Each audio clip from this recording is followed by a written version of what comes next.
ঈদ যাত্রার আরো খবর জানাতে রাজধানীর গাবতলী থেকে যোগ দিয়েছেন সহকর্মী আদিলুর রহমান। আদিলুর, যাত্রী কম থাকায় অনেক বাসই সময় মতো ঢাকা ছাড়তে পারেনি।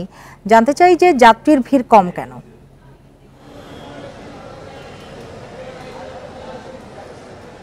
দেখুন, ঈদের সময় আসলে গাবতলীতে এখনকার যে চিত্র, এই চিত্র আসলে কোনো বছরই দেখা যায় না। গাবতলী মানেই আসলে যাত্রীদের একদম উপচে পড়া ভিড় থাকে, কাউন্টারগুলোতে টিকিট থাকে না, টিকিটের জন্য হাহাকার থাকে, বেশি দাম দিয়ে আসলে টিকিট কিনতে হয়। এবারকার চিত্রটা আসলে একেবারেই ভিন্ন।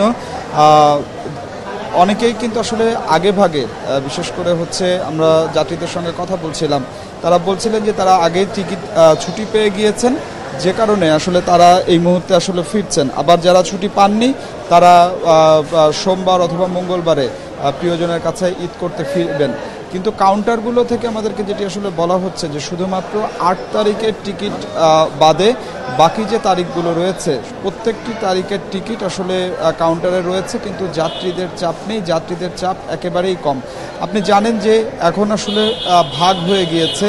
পদ্মা সেতু হওয়ার জন্য সায়দাবাদ যাত্রাবাড়ি থেকে মানুষ উঠছেন, তারা সেখান থেকে আসলে বাড়ি ফিরছেন, আবার অনেকে গাবতলী থেকে ফিরছেন, অনেকে কল্যাণপুর থেকে ফিরছেন, যে কারণে আসলে যাত্রীদের যে একটি নির্দিষ্ট জায়গা থেকে আগে যেমন আসলে গাবতলী কল্যাণপুর থেকেই যাত্রীরা দেশের বিভিন্ন গন্তব্যে যেতেন, এবার কিন্তু আসলে সেটি হচ্ছে না, যে কারণে যাত্রীদের চাপও আসলে অনেক কম।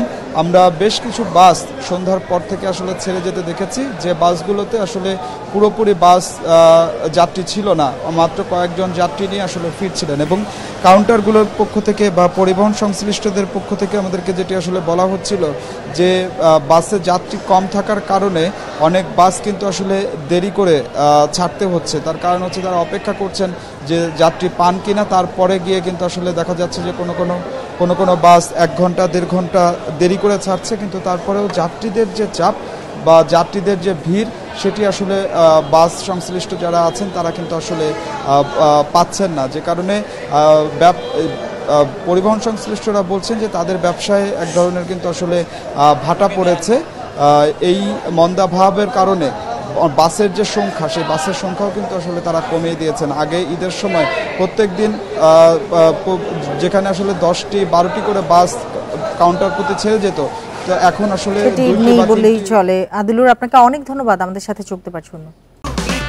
এই ঈদে দেশ জুড়ে কেনাকাটার ফুর্তি হবে শুধু বিকাশে, সাথে ডিসকাউন্ট কুপন, ইনস্ট্যান্ট ক্যাশব্যাক।